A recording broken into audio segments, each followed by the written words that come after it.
सीमान सिंह बुलेटिन की शुरुआत करते हैं। 10 जुलाई से लॉर्ड्स में भारत इंग्लैंड तीसरा टेस्ट मैच होगा। बड़ी खबर आपको बता दें, लॉर्ड्स में भारत का टेस्ट रिकॉर्ड बेहद खराब रहा है। 19 में से 12 मैचों में भारत को हार मिली है, 4 ड्रॉ हो गए हैं। अब तक सिर्फ 3 बार टीम इंडिया जीती है लॉर्ड्स में।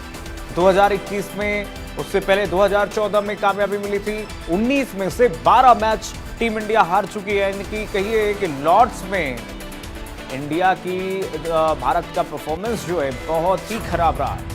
आप सोचिए, 19 में से 12 तो भारत ने हार लिया है, 4 ड्रॉ इसमें हो चुके हैं मैच। 10 जुलाई से अब लॉर्ड्स में बड़ा सवाल ये कि क्या भारत हारने वाला है।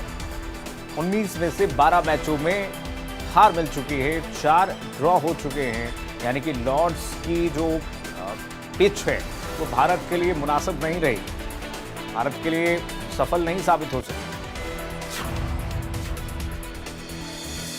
10 जुलाई से लॉर्ड्स में मैच होने जा रहा है। भारत और इंग्लैंड के बीच में तीसरा टेस्ट ऐतिहासिक मुकाबला होगा। लॉर्ड्स में भारत का टेस्ट रिकॉर्ड खराब रहा, बेहद खराब रहा है।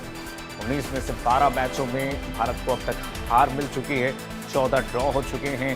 3 बार टीम इंडिया लॉर्ड्स में जीती है, अब तक सिर्फ 3 बार ही सफलता मिली है। आप देख लीजिए, एक बार 2021 में, उससे पहले 2014 में कामयाबी मिली थी, लेकिन उसके बाद सभी मैच हुए, एक के बाद एक हारती गई टीम इंडिया। अब एक बार फिर से 10 जुलाई से इसी लॉर्ड्स के पिच पर यह मैच होने वाला है। भारत और इंग्लैंड के बीच में रोमांचक मुकाबला। कौन भारी पड़ता है, कैसे भारी पड़ेगा, ये देखना दिलचस्प होगा। रोमांचक मुकाबला। सुदीप हमारे सहयोगी जुड़ गए हैं तमाम जानकारी के साथ इसी खबर पर न्यूज रूम से। सुदीप, ये लॉर्ड्स का पिच भारत के लिए कैसा साबित होगा ये तो आने वाला वक्त बताएगा, लेकिन जो इतिहास हम देखें, भारत के लिए ये पिच अच्छा नहीं रहा है। आप सोचिए, 19 में से 12 अगर कोई टीम इंडिया हार जाती है मैच, तो लॉर्ड्स कितना कामयाब बनाएगा टीम इंडिया को, ये तो बहुत कहने वाली बात होगी। लेकिन जो लॉर्ड्स का मैदान है, यहाँ पर नो डाउट आप कह सकते हैं कि टीम इंडिया का जो रिकॉर्ड है वो बहुत शर्मनाक है, क्योंकि टोटल 19 मुकाबले हुए हैं। 19 मुकाबलों में से 12 मैचों में टीम इंडिया को हार मिली है, 4 मैच ड्रॉ रहे हैं और 3 मैच टीम इंडिया जीती। अगर टीम इंडिया की जीत को आप देखेंगे तो 1986 कपिल देव उस समय कप्तान थे, 2014 महेंद्र सिंह धोनी उस समय कप्तान थे, 2021 उस समय विराट कोहली कप्तान थे। लेकिन अगर आप 2021 के आंकड़ों को उठाकर देखेंगे तो शायद थोड़ी आपको वहाँ पर सहानुभूति मिलेगी, क्योंकि उस समय ओपनर आपके यहाँ पर केएल राहुल थे, 130 रनों की पारी खेले थे, और रोहित शर्मा वहाँ पर थे, उन्होंने 89 रनों की पारी खेली थी। जो रूट 180 रन की पारी खेलते हैं, लेकिन वहाँ पर टीम इंडिया के लिए शानदार गेंदबाजी करते हैं जिस तरीके से भुवनेश्वर कुमार, लेकिन वहाँ पर एंडरसन भी 5 विकेट निकालते हैं। तो आप कह सकते हैं कि ये टीम इंडिया मुकाबला जीती है। अब देखेंगे आप तो केएल राहुल अभी भी आपके साथ ओपनर तौर पर हैं, यहाँ पर रोहित शर्मा नहीं है। जिम्मी एंडरसन जिन्होंने इंग्लैंड के लिए खेलते हुए 5 विकेट उस मुकाबले में चटकाए थे, जिम्मी एंडरसन भी नहीं है, स्टुअर्ट ब्रॉड भी नहीं है। तो कहीं न कहीं टीम इंडिया जो है इस मुकाबले को, जो पिछला मुकाबला 336 रनों से जीता था एडजस्टन के मैदान में, तो अगर आप जीत कर किसी टीम के खिलाफ, या आप ये कह सकते हैं कि दूसरे मैच में आप जाते, तो आपका मनोबल जो रहता है ना, थोड़ा हाई रहता है, वो थोड़ा अप रहता है। तो कहीं न कहीं टीम इंडिया अपने पिछले मुकाबले के इतिहास को देखेगी। पिछले मुकाबले का जो उनके बैट्समैन थे, चाहे ऋषभ पंत हो, विराट, यहाँ पर ऋषभ पंत, केएल राहुल, शुभमन गिल, और खास करके जिस तरीके से बल्लेबाजी करते थे यशस्वी जायसवाल, इनसे काफी ज्यादा उम्मीदें रहेंगी। और जिस तरीके से गेंदबाजी करते हैं, अपने पहले मुकाबले में एजबेस्टन में आकाशदीप सिंह 10 विकेट निकालते हैं, और 10 विकेट निकालने के बाद आप देखें थोड़ा भावुक भी हो गए थे। और उस समय उन्होंने बताया था मैदान पर कि उनकी जो बहन है वो 2 महीने से कैंसर से जूझ रही है। उस समय आकाशदीप बहुत ज्यादा भावुक हुए थे, उन्होंने बताया था कि जो मैंने 10 विकेट लिए हैं, मैं अपनी बहन को इसको समर्पित करता हूं। तो कहीं न कहीं आकाशदीप इस मैच में भी पूरी अपनी जान लगाएंगे। मोहम्मद सिराज पहली पारी में 6 विकेट, दूसरी पारी में विकेट, वो भी अच्छी गेंदबाजी करेंगे। अच्छा देखिए, यहाँ पर टीम इंडिया के लिए प्लस पॉइंट ये भी है, क्योंकि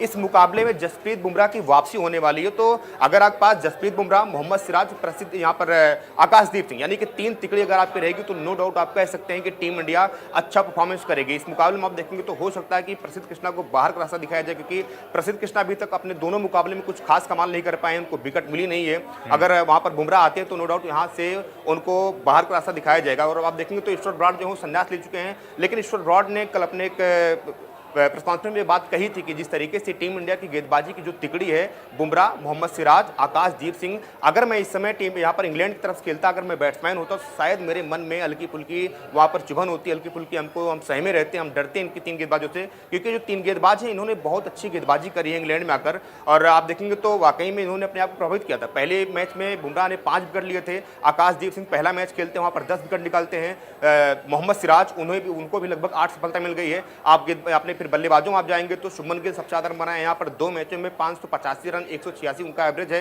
यानी कि ओवरऑल आप उठाकर देखेंगे तो टॉप 10 जो स्कोरर रहेंगे इंडिया के, वहाँ टोटल इंडिया और इंग्लैंड के मिला के, तो वहाँ पर शुभमन गिल, यशस्वी जायसवाल और यहाँ पर आप देखेंगे ऋषभ पंत को, केएल राहुल को और साथ ही साथ ऋषभ पंत, यानी कि 5 बैट्समैन आपके इकलौते जो अभी भी सबसे हाईएस्ट रन गेटर हैं इंग्लैंड के खिलाफ होने वाली सीरीज में। तो कल जब मुकाबला शुरू होगा तो वहाँ पर टीम इंडिया को बस इसी बात का ध्यान रखना होगा कि जो हो गया उसको आप छोड़ दीजिए, क्योंकि जो क्रिकेट होता है ना, कहते हैं इसको कि ये अनिश्चितताओं का खेल होता है। आपको याद होगा एजबेस्टन के मैदान पर हमने 8 मुकाबले खेले थे, 8 मुकाबलों में कभी जीत नहीं मिली थी, बल्कि एक से एक कप्तान आए, एक से एक धुरंधर रहे, चाहे गावस्कर हो, चाहे कपिल देव हो, चाहे यहाँ पर रोहित शर्मा, विराट कोहली हो, या फिर चेतेश्वर पुजारा, मुरली विजय हो।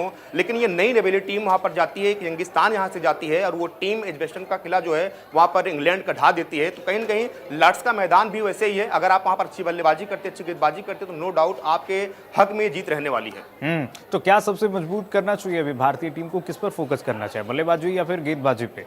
लॉर्ड्स के मैदान के हिसाब से अगर हम देखें तो सुदीप, देखिए अगर लॉर्ड्स के मैदान को आप देखेंगे तो वहां पर बल्लेबाजी बहुत ही शानदार रहती है। वो थोड़ा पाटा पिच कह सकते हैं आप, थोड़ी सपाट पिच कह सकते हैं वहां पर, और जिस तरीके की वहां की पिच है वहां पर तेज गेंदबाजों को मदद मिलती है। अब आप देखेंगे तो उनके टीम में उतने अनुभवी तेज गेंदबाज नहीं, क्योंकि मैंने पहले बताया आपको ईश्वर ब्राड और जिम्मी एंडरसन का संन्यास लेने के बाद इंग्लैंड की टीम कहीं न कहीं थोड़ी बहुत गेंदबाजी में लड़खड़ाई है, उनकी बल्लेबाजी बहुत मजबूत है। 2021 में यही मैदान था जब जो रूट ने 180 रनों की पारी खेली थी, और 2021 में यही मैदान था जब यहाँ पर एंडरसन ने 5 विकेट आए थे। तो आप कह सकते हैं कि अगर टीम इंडिया की जो भी बल्लेबाजी चल रही पिछले 2 मुकाबलों में आप देखें उठाकर, जायसवाल, शुभमन गिल, ऋषभ पंत और उसके साथ साथ केएल राहुल आपके 4 अच्छे हिटर बैट्समैन हैं। जायसवाल जिस तरीके से शुरुआत करते हैं, लगता नहीं कोई टेस्ट मैच खेल रहे हैं, लगता है कि वहां पर ये वनडे या टी20 खेलने आए हैं। तो यहाँ पर फिर आप देखेंगे तो ऋषभ पंत जिस तरीके से बल्लेबाजी करते हैं, लगता है कि वो केवल गेंदबाजों की पिटाई करने आते हैं। कभी उनके हाथ से बल्ला छूटता, कभी उनके पैर से जूते निकल जाते हैं, लेकिन वो अपनी गेंद को बाउंड्री के बाहर पहुंचा देते हैं। आपकी बल्लेबाजी बहुत शानदार है। अब आप देखेंगे तो इंग्लैंड की बल्लेबाजी बहुत शानदार, लेकिन इंग्लैंड की कमी क्या है कि इंग्लैंड के पास उनके गेंदबाजों में थोड़ी कमी है, गेंदबाजों में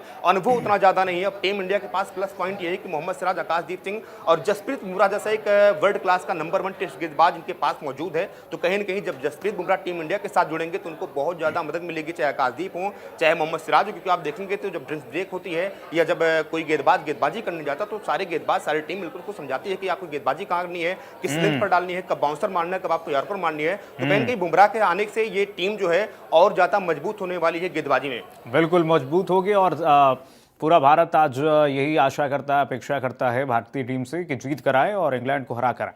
बहुत शुक्रिया सुदीप तमाम जानकारी साझा करने के लिए।